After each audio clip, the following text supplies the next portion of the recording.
our question for the day, and I'm soliciting them. I was just talking to Louise on the phone during the break, my wife, and she said, and our producer, she and Sean, and well, actually, there's a bunch of us who work. But in any case, without getting into titles, she said, I would ask, how many homes do you have? Remember that was a question that took down John McCain? And absent that, how many dogs do you have? Right? Will any dog come in your house? Remember Seamus tied to the roof of the car, right? Maybe how quickly they forget. Nell in Los Angeles. Hey, Nell, what question do you have? Yeah, hi. Thank you for all you do.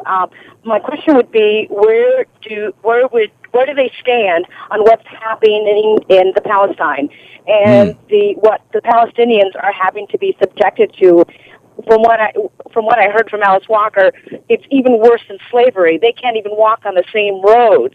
If a child has to go to school, they have to go around the hill. Oh my gosh, where are the supposedly that we protect people's human rights? Why aren't we doing anything? And I would hate to think that my I got it now. I got it. No need to give a speech. So the question: what would you do about the situation in Palestine? Or a larger question might be: what would you do to resolve the Israeli-Palestinian issue? Right? Okay. Okay. Thank you very much, Nell. Appreciate it. Ken in Great Falls, Montana. Hey, Ken, what's your question? Yeah, it's on September 16th, the ice cap of the Arctic melted to its farthest place it's ever gone. Yep. And scientists are saying now that we're going to have an ice-free Arctic probably within 10 years, where it used to be 90 years away, right. And significant damage because of that.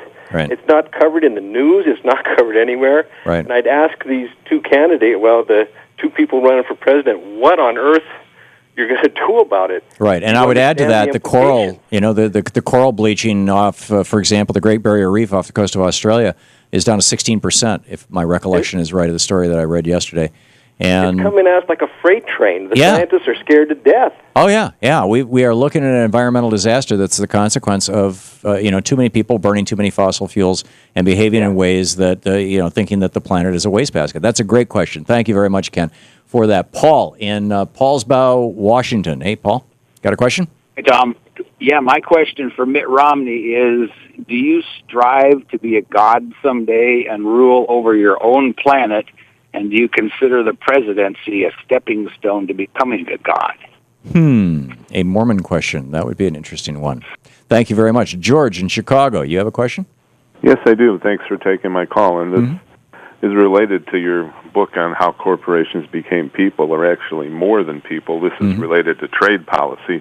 As you're probably aware, there's a trade agreement being negotiated now called the TPP, the Trans-Pacific Partnership. Yes, sir. This is actually a giveaway of an enormous amount of sovereign power to the transnational corporations. As were virtually all the ones that preceded it, all the way back to NAFTA, GATT, the WTO. Yes. Yeah, although this one is even worse. Yes. Yes, I became aware of this. I heard a radio interview with Lori Wallach of Public Citizens Global Trade Watch Organization on Sunday. If you go to Conversations of the Great Minds, .com, you can see a half-hour conversation I had with her about this topic. So excellent. Anyway, she's good. Just as two examples, it will remove the ability of states and local governments to institute Buy American policies with the spending of their tax revenues. It will also get rid of the ability of smaller companies and citizens to go to court and transfer it to corporate tribunals. Right. So my question would be to Mitt Romney, do you support this piece of trade, this Trans-Pacific Partnership negotiation? And to the President, do you support or oppose it, and why is it being negotiated like this under your watch? Yes, excellent questions. I am totally with you. Carson in Arlington, Virginia, your questions.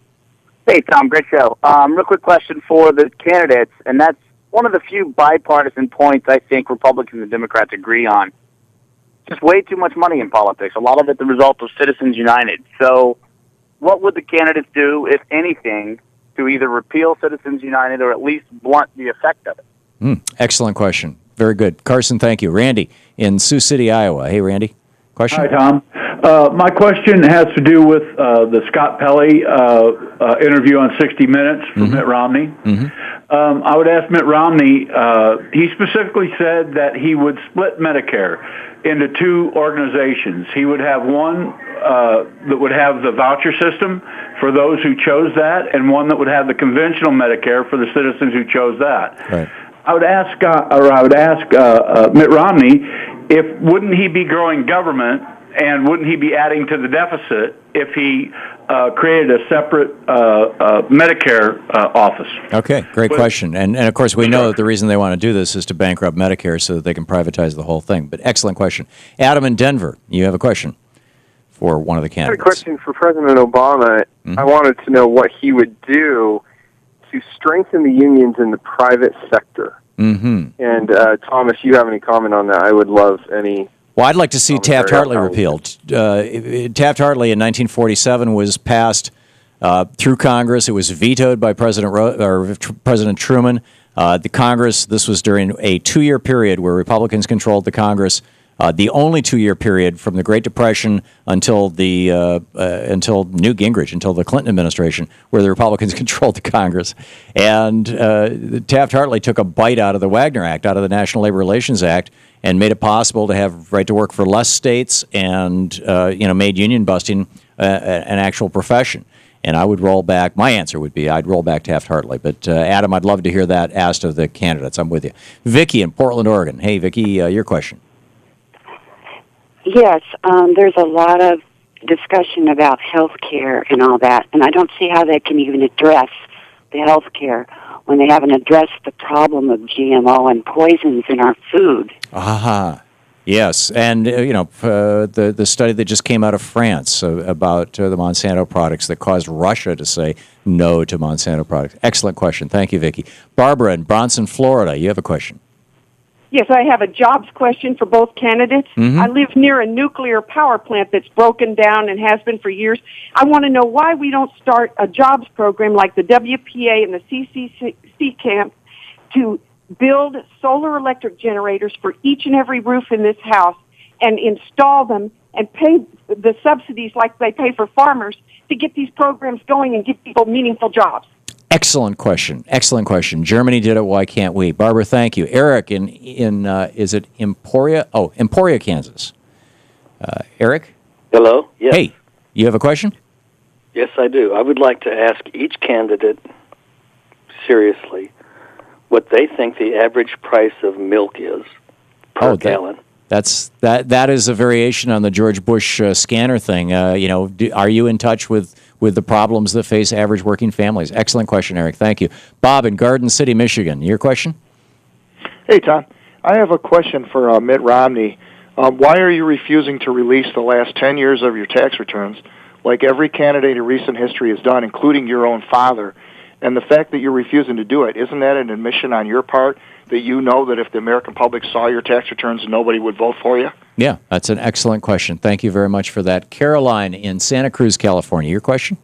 Hi, I'd like to hear in the debate the inclusion of what they're going to do in the infrastructure, such as when are they going to start discussing the removal of the old phone and power lines instead of just bridges and roads? Yeah, and so let's start laying fiber optics and giving everybody high-speed internet like they have in South Korea and most of Europe. Excellent one. Bob in Seattle, you have a question? Yes, I'd like to know why we continue to lock up nonviolent criminals in prisons and why we are building so many prisons and why do we have so many people in this country that are incarcerated. We lead the world, and it's disgusting. Yeah, I can give you a short answer to that, and that's the Nixon war on drugs. And Nixon's drug war accounts for about half of all the people in prison. That's the comment that I'm looking for. And then when you add to that the fact that we are privatizing our prisons, we're corporatizing and profitizing our prisons, you've got an even bigger mess because they're now lobbying for these more severe and 3 strikes you're out and all these kind of things. So excellent question, Bob. I would be right there with you. Pete in Detroit, you have a question for Mr. Romney. Yeah, hi, Tom. I would ask, Mr. Romney got upset with the president for what happened in Libya, those murders there. Mm-hmm. But my question to Governor Romney would be, we have 30,000 gun deaths per year in this country, and 20 of them involve mass shootings.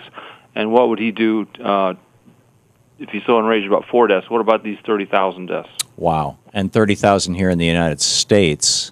That's per year, Tom. Are you sure it's that many? Yeah. I'm talking about gun deaths. That's total gun deaths. Oh, we have including 400,000 non-fatal gun injuries. Right. Okay. So and our gun deaths is 7 times higher than any other developed country in the world. Right. And part of that is arguably a socioeconomic problem, but the largest part of it is simply availability, in my opinion. But Pete, that's an excellent question. I would love to ask it of both candidates. Thank you very much for that. We'll be back with more of your questions for President Obama or Mitt Romney. What should be discussed tonight in the debates? We'll be back with more right here on the Thom Hartmann.